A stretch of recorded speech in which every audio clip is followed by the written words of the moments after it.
Hey, what's going on, everybody? Thank y'all for tuning in. This is the Juice Box Heroes podcast. I'm one of your hosts, PK. Solo tonight, Mr. Dubon Fan Club President and Bryles. They are on a family vacation, so we will just continue by ourselves.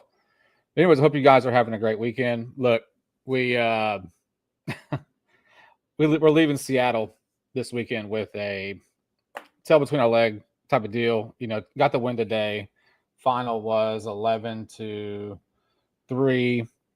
Um, look, offense showed up, but there really wasn't much to speak for the whole weekend. We're going to get into that. We got some injury update for as of Friday for all the 16 guys now that are injured.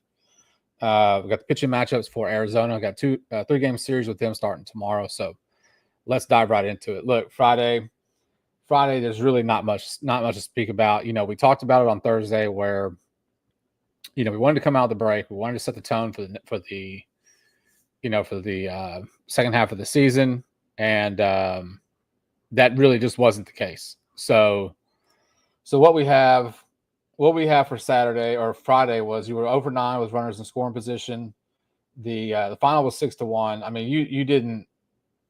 There was nothing good about Friday night except for Brandon Walter. Brandon Walter threw another outing, 6 innings, 3 hits, 1 run, 1 earned, 7 Ks. Another outing by another starting pitcher where he didn't deserve the outcome that he got. Our bullpen, Sousa pitched an inning, gave up a run. Okert pitched a third of an inning, gave up 2. Neris came in and pitched 2/3 of an inning. He gave up 2. So bullpen didn't help us. The bats didn't help us. There really isn't much, to talk about for Friday. Other than Bryce Matthews got his first MLB hit. It was a single through the left side, so good for him. But yeah, the offense wasn't there on Friday night. And, you're facing Luis Castillo for Seattle. I mean, it wasn't overly impressive. I mean, he had 7 Ks as well. He went 6 2/3. He gave up 3 hits. This offense just wasn't good Friday. So, you started to come out of the break. Lose 6-1, but you come into Saturday and you're hoping to even the series up. You got McCullers on the bump. So, his last few outings have been up and down. We had the Dodger outing where he, showed a little bit of old Lance. And then you had, the outing after that, which, wasn't his best either. So you really didn't know. That's especially what I was seeing a lot on X was what kind of Lance are we going to see on Saturday? Well, we got the Lance that we didn't want to see, unfortunately. He lasted 2 2/3, 5 hits, 4 runs, 4 earned.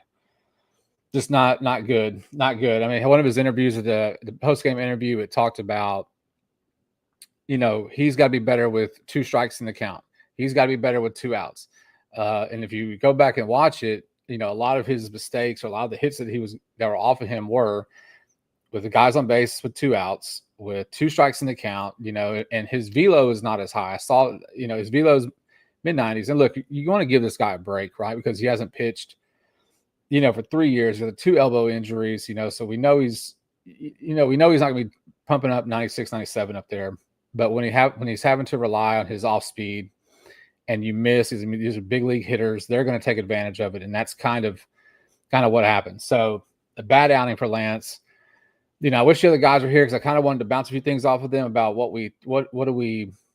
should be the expectation for Lance, going forward. I mean, you really don't know what you're going to get from him every time he goes out to pitch, and right now we're struggling. We got swept by the Guardians. We lost 2 of 3 to the Rangers. You lost 2 of 3 to Seattle, right? I mean, there's no consistency with him here recently. It's either really, it's really good or it's really bad.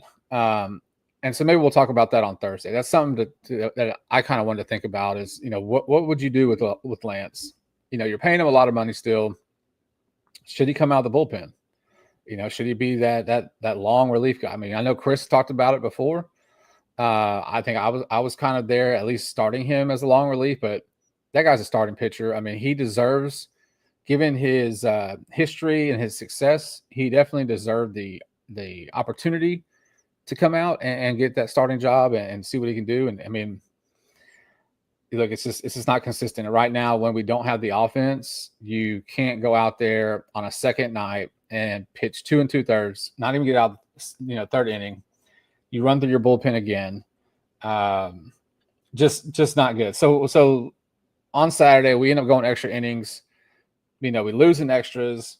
But what I really wanted to kind of discuss with that one was you're 6 for 18. So look, on Friday, you're 0 for 9, runners in scoring position.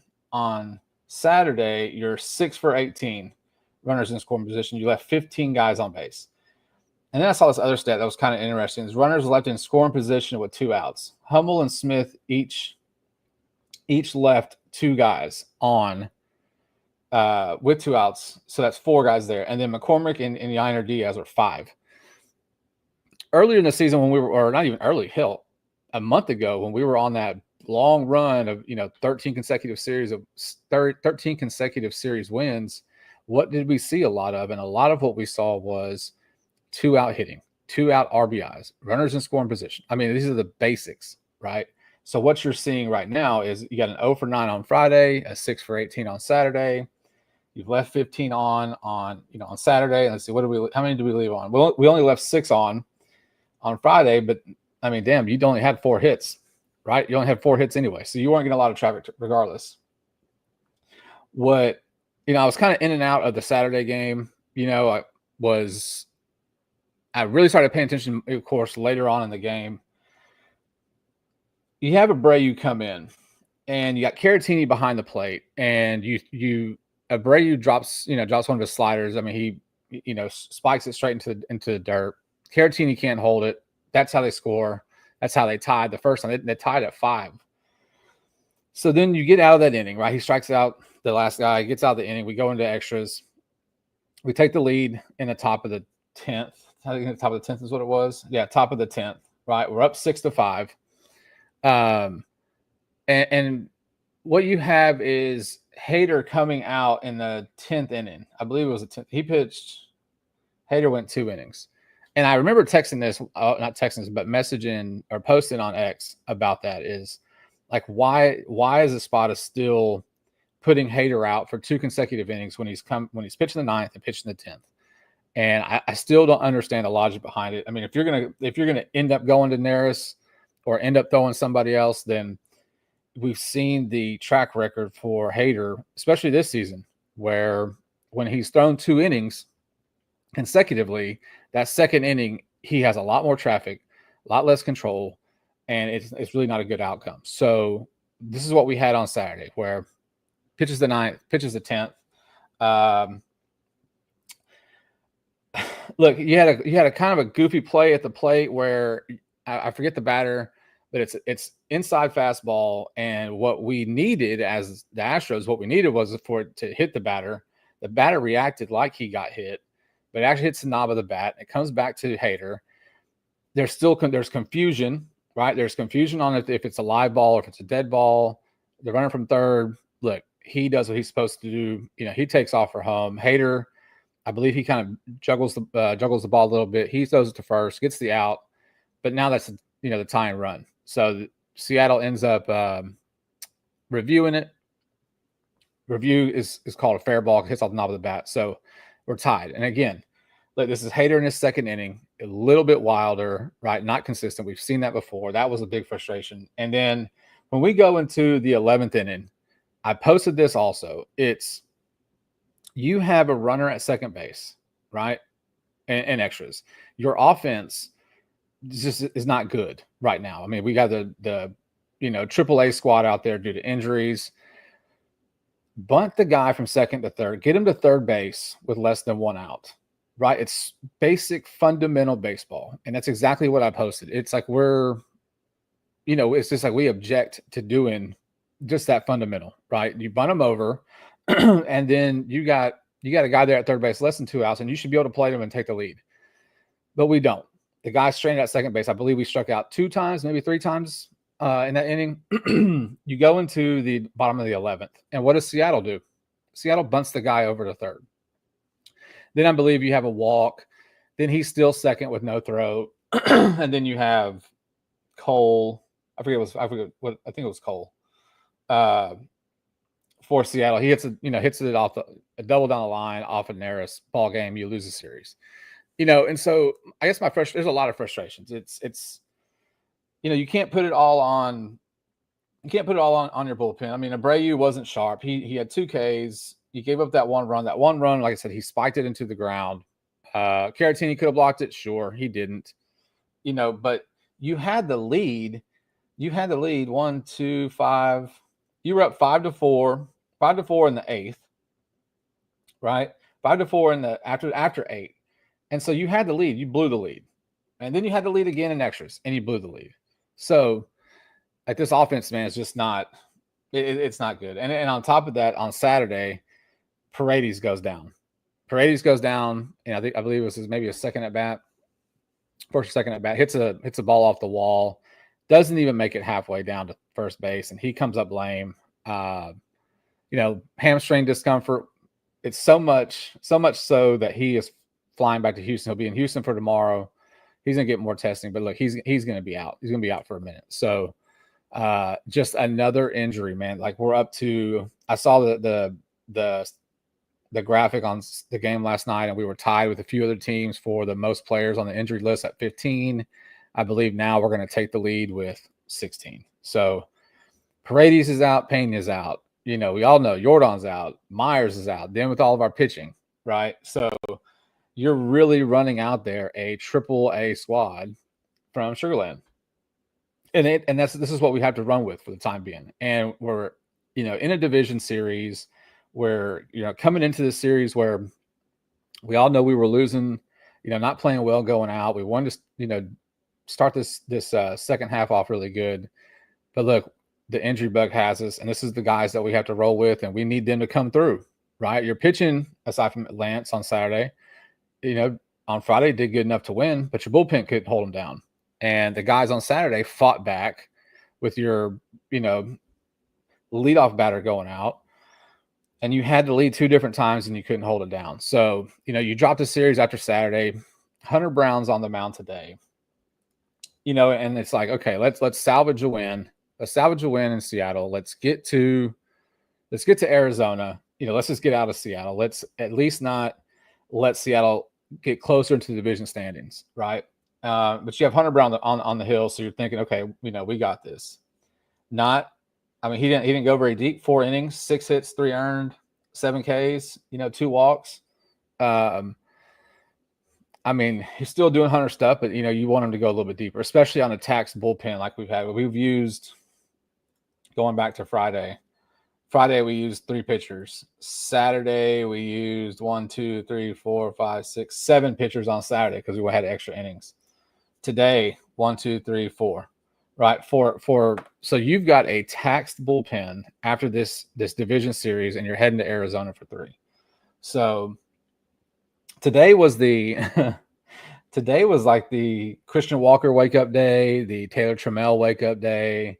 It was the 2 out RBIs. Trammell had 2, Caratini had 2.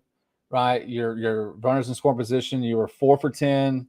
You only left 6 on base today. Walker had a bomb. Trammell had a bomb. Look, it was a good offensive day today. And that's what, look, we needed it the whole series. Better late than never. You salvaged a win against your division rival, right? You did not let that lead get down to 2 games in that division. Now you kept it at 3. Still not what we're looking for. We all know that. And I think as fans, especially if you look on X or Twitter or Facebook for that matter, you can see the comments from the fans and, the frustration, and some of it's funny, some of it's not, right? But this team's full of injuries, man. We got our whole, we've got a lot of key players sitting on the injury list, and I've got updates for you as of Friday. We'll get into that here in a little bit. But look, you lose 2 out of 3. Now's the time to move on. We got to regroup. This is the guys we're running with. I mean, look, we have nothing else. There's not many more people down there in Sugarland that we can call up because, as a matter of fact, you called up Shea Whitcomb and Big John Mr. Batflip Singleton for today. So Singleton's rocking number 35. I don't know if y'all know that. You know, it's going to be kind of strange seeing somebody else rocking number 35. The last guy we all know was JV, but happy for Singleton that he's getting back up into the show. Shea Whitcomb should see more plate appearances now that, unfortunately, Paredes is hurt. And we all know about Pena. So, look, this is the lineup we're going to have to go forward with until these guys start coming back. So, like I said, you lose 2 out of 3. Close the book on Seattle for this series. We move on to Arizona. I got the pitching matchups for us. So, right now, Arizona looks like 50-50. They're 8 games back. They're in 4th place in the West. You know, they've got a good pitching staff, but here's your pitching matchups for tomorrow. Tomorrow, you got Colton Gordon, who's 3-2 with a 4.67 against Zach Gallen, 7-10 with a 5.40. Then on Tuesday, you have Fromberg, 10-4 with a 2.75 against Eduardo Rodriguez, 3-6 with a 5.94. And as our old buddy Bryles would say, Mr. TBD on Wednesday, and Brandon Fod for Arizona at 10-6, 4.86. So here's the thing. Like, Zach Gallen's having a down year. I mean, we saw how good he was when they went to the World Series back in 23. Like, he's a good pitcher, but he's definitely having a down year. Like, I like the Colton Gordon from Valdez, right? Like, Colton Gordon, we've all talked about pretty much all season. The guy goes 5 to 6 innings. He gives you, 3 to 4 runs allowed. I mean, he gives you a good enough outing to where your offense should be able to pick up the pieces, and get a win. So the problem is the lineup. The problem is the injuries. We have so many of them. We're counting on these guys that we all know wouldn't even be in the league right now if it weren't for the injuries. But we're counting on them to come through, and just solely based on that. Like, I'm going to go 1-2 solely based on the offense, even with today's outburst, right? But my win's going to be the Frommer game. I think Colton Gordon's going to do good enough to keep us there. I don't think he's going to factor into the decision. I do think that Walker going back home, air quotes, back to Arizona, will kind of continue what he did today. But this offense, man, it's really depleted, and we need these guys to step up. So, that's what I have for Arizona. Let's get into some little injuries. This is as of Friday evening. So Arrighetti, which we all know he pitched yesterday, and I have it up. He threw three innings, 43 pitches, allowed 1 hit, struck out 4, and walked none. And 29 of his 43 pitches were for strikes.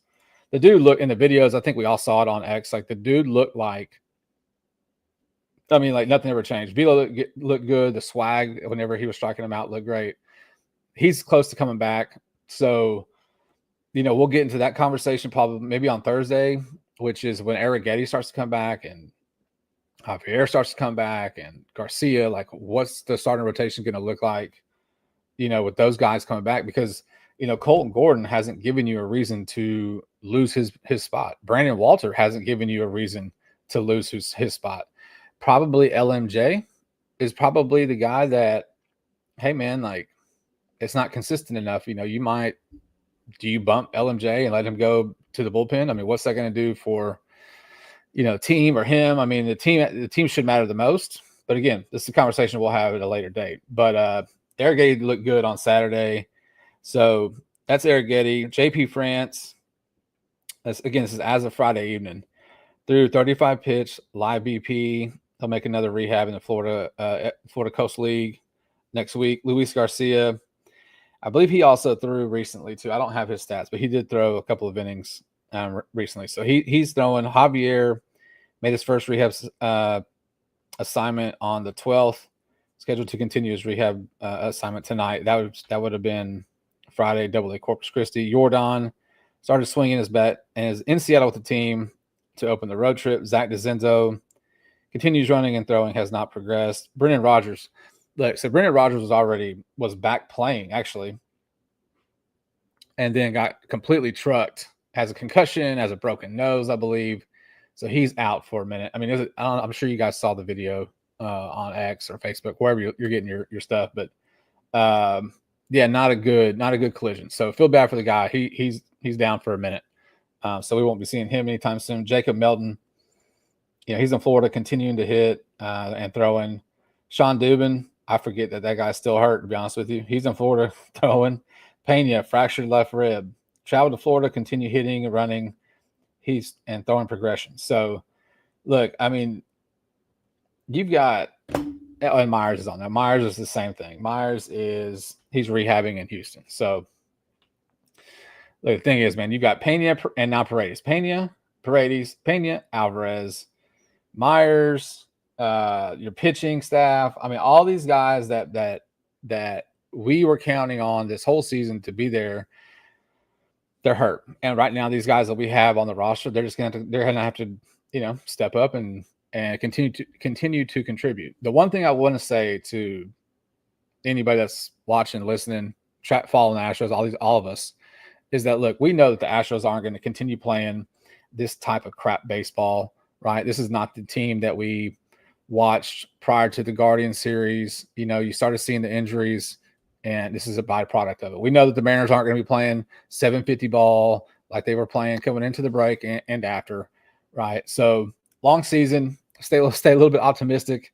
I'm going to try to, because I know that it can get really frustrating watching these guys not hit with 2 outs and lose these games in extra innings like we saw on Saturday. So, but yeah, that's what we have this week. It's a little short one for you guys. I appreciate you guys tuning in. I was trying to hold this thing down while my guys are enjoying one of the last little vacations for the summer.